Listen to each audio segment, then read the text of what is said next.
be a sponge, and then bring the juice.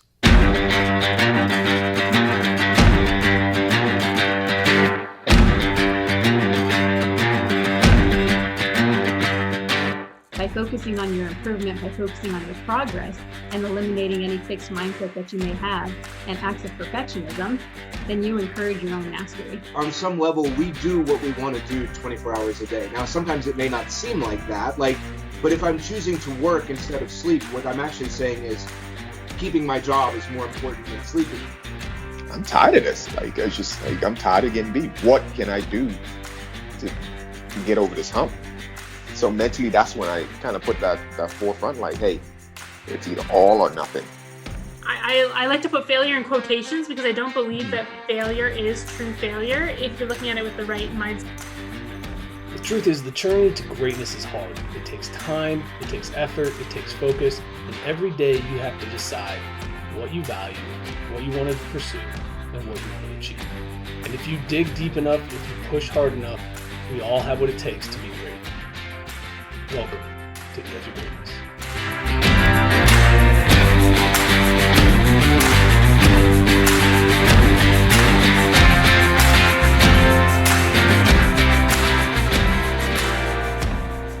Hello and welcome to From the Edge, October 19th.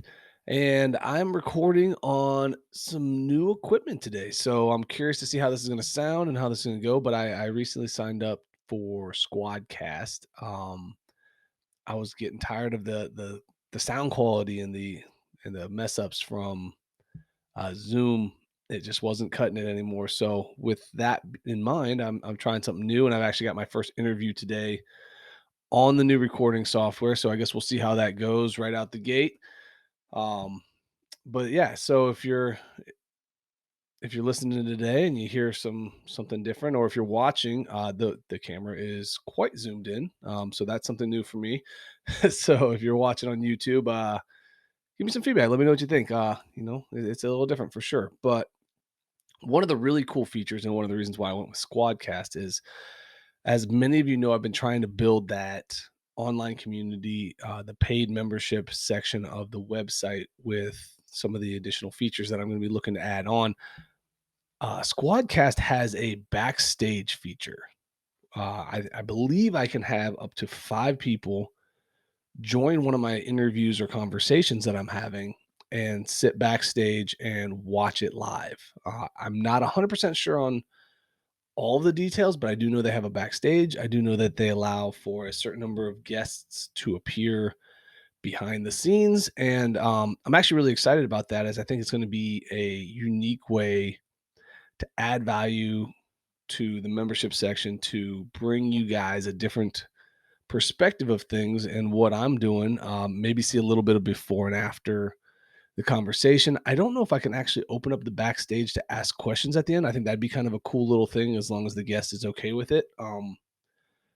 But yeah, I'm working through some different things to, again, continue to add value, bring some different perspectives and different thoughts and different viewpoints of what I do to you. But yeah, I think that's going to be a neat addition to what's going on. So yeah, if you have a chance, go ahead, head over to the website today. Check it out. It's theedgeofgreatnessproject.com. You can check out all the different things I've got going on. I got the newsletter on there. That's been getting a lot of really awesome feedback. So thank you guys for that. I'm excited to continue to bring that to you. It has the membership section. It has the new book.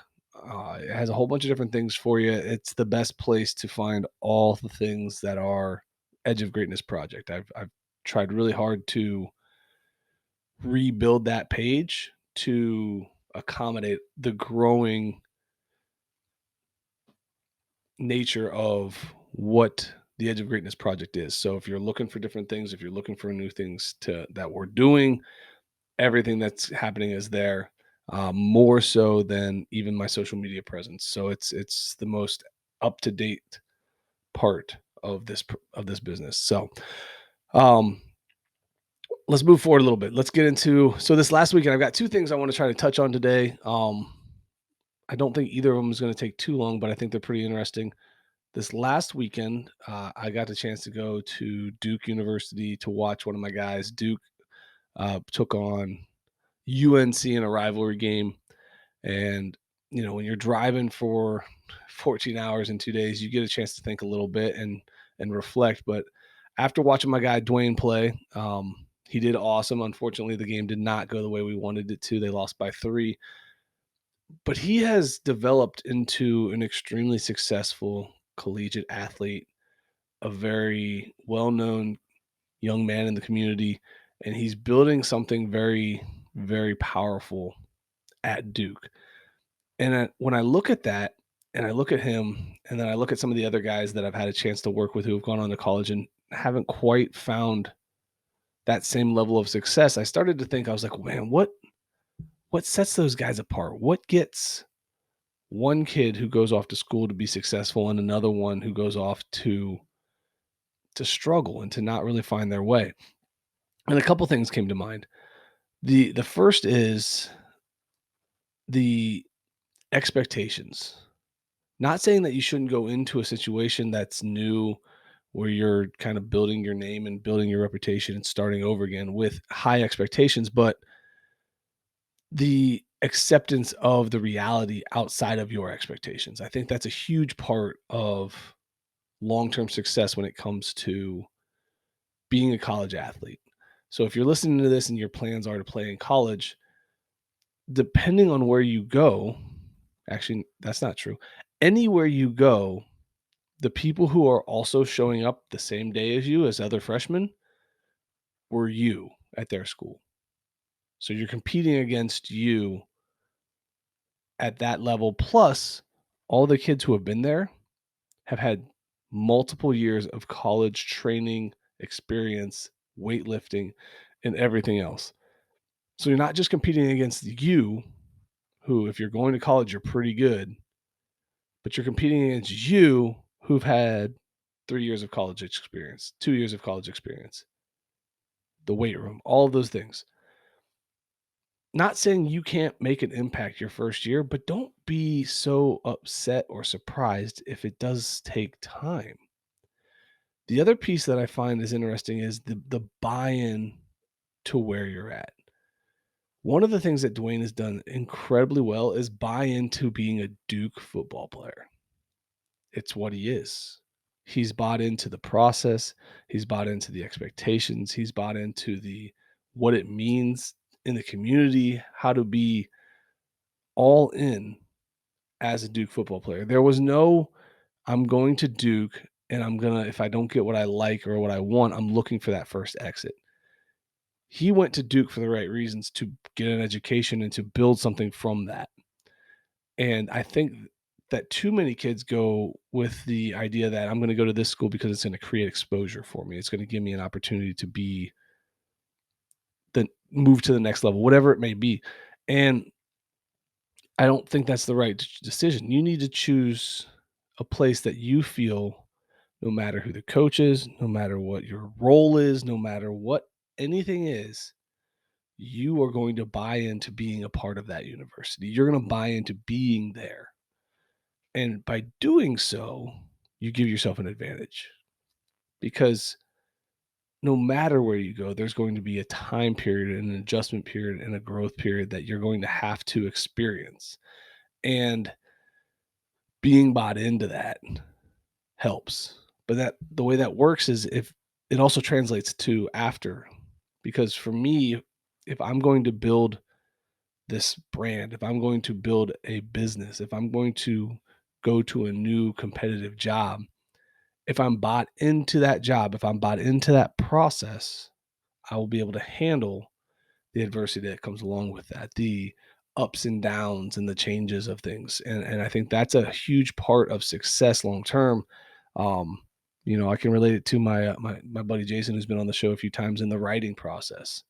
He's bought into being an author, which makes it a lot easier to handle the slow process of things, the difficult challenges of things, the rejections, the no's, because he's bought in. He's all in.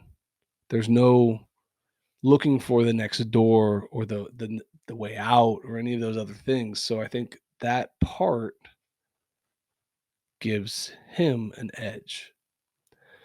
I just wanted to touch on that a little bit. I found it interesting, and I find it to be a very challenging thing for not only young athletes when they go off to school, but when they transition from school to the work world, when you get a new job, if you're trying to build a job, if you're trying to start a business, don't look for the quick, easy way. Buy into what the process is, buy into the hard stuff. And I think what's going to happen is over time, you'll find more success. The other thing I wanted to talk about today is I mentioned before, I'm working on shifting towards how can I apply the knowledge I'm learning? How can I add value and do things like that? So I'm actually in the process of building a course. I want to, when I'm done, test the course.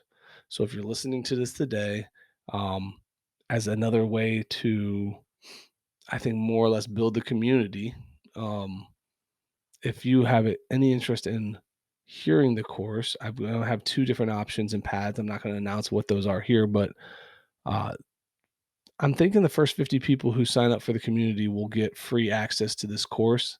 It is a course on productivity. In my opinion, after doing hundreds of interviews with successful people, one thing that I've found that kind of connects the pieces, along with obviously there's a variable number of things, but one thing that I think that we can easily impact quickly is how we utilize our time in the day.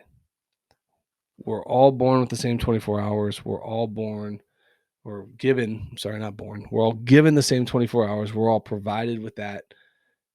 The successful people create a system to utilize that 24 hours better than everyone else.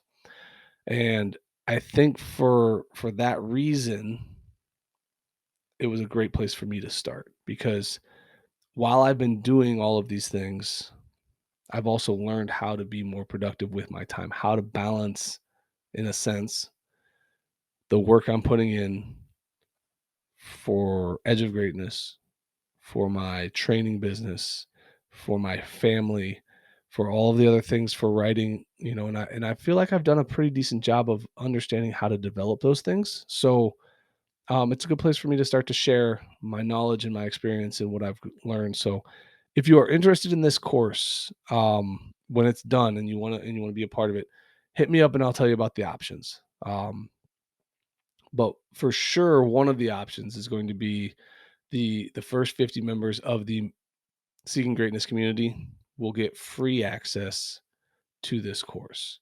I was going to charge around $150 for it. If you sign up for the membership, it's $9 a month, and hopefully over the course of time, even when you get to the $150, by that point you'll feel like you've earned way more value than that $9 a month. So I think that's it for today, guys. But if you've been listening this long and you've been tuning into these weekly updates on where the project's going, make sure you subscribe to the newsletter. I put some pretty cool things out in there. I'm always open to what it is that you're struggling with to write about, because I actually just got an email the other day from a lady who was talking about some of the struggles that she's been having with her athletes, and if I could write about that. And so I love getting suggestions like that. I love the interaction. I want to write about what I know that's going to help you. I don't want to just write to write. I mean, as much as I enjoy the writing process, I hope that the things I'm putting out there are benefiting you and what your goals are and what you're trying to accomplish. So communicate with me, interact with me. Let me know what you want to see, how I can help, and where we can go from here. But I think that this is a step in the right direction. I'm really excited about the backstage option and some of the other things that we got going on. But as always, guys, keep reaching for the stars. Fall flat on your face. But remember, whenever we fall, always get up. Thank you for joining us today on the Edge of Greatness podcast. If you haven't yet, please take a minute now to subscribe and review our show. Join us again next week as we continue to dig deeper into the key components of greatness. The path to greatness is never linear, so remember to keep pursuing greatness no matter what. Keep stretching your abilities, reach for the stars, and fall flat on your face. But remember, no matter what happens, whenever we fall, always get up. Until next time, I'm Charles Schultz, and this was the Edge of Greatness podcast.